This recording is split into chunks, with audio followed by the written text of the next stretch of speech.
বাংলাদেশে কোটা সংস্কার আন্দোলনের জেরে অগ্নিগর্ভ হয়ে উঠেছিল ঢাকা সহ দেশের বিভিন্ন প্রান্ত। রবিবার সংস্কার নিয়ে রায় ঘোষণা করেছে সুপ্রিম কোর্ট।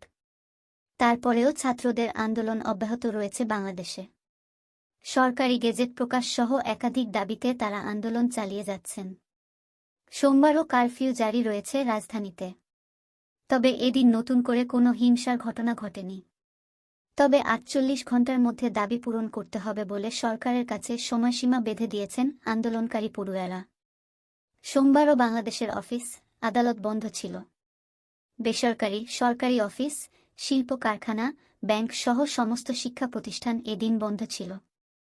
এছাড়াও ট্রেন চলাচল এদিনও বন্ধ থাকে। তবে শুধুমাত্র বিমান চলাচল করছে। পড়ুয়াদের আন্দোলন হিংসাত্মক রূপ নেওয়ার পরেই বৃহস্পতিবার থেকে বাংলাদেশ পুরোপুরি বন্ধ রয়েছে ইন্টারনেট। এর আগে ২০১৮ সালে কোটা সংস্কারের দাবিতে আন্দোলনে নেমেছিলেন পড়ুয়ারা। উল্লেখ্য, বাংলাদেশে সরকারি চাকরিতে ৫৬% সংরক্ষণ ছিল, যার মধ্যে ছিল মুক্তিযোদ্ধা পরিবার, মহিলা, অনুন্নত এলাকার মানুষদের জন্য চাকরিতে ৫৬% কোটা ছিল। সেই সময় আন্দোলনের চাপে পড়ে সরকার কোটা তুলে দেওয়ার কথা ঘোষণা করে। কিন্তু মামলা গড়ায় আদালতে। মুক্তিযোদ্ধা পরিবারের কয়েকজন সদস্য আদালতের দ্বারস্থ হন। গত মাসে উচ্চ আদালত সেই কোটা বহাল রাখার পক্ষে রায় ঘোষণা করে। তারপরেই শুরু হয় আন্দোলন। মঙ্গলবার সেই আন্দোলনে হিংসার ঘটনা ঘটে। ছাত্র ও নিরাপত্তারক্ষীদের মধ্যে সংঘর্ষ বাধে।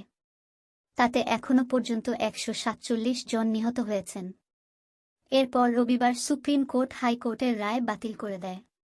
সুপ্রিম কোর্ট নির্দেশ দেয়, সরকারি চাকরিতে মেধার ভিত্তিতে ৯৩% নিয়োগ হবে, আর বাকি ৭% মুক্তিযোদ্ধাদের পরিবারের সদস্য, পিছিয়ে পড়া মানুষ, মহিলা ও অন্যান্যদের জন্য সংরক্ষণ থাকবে।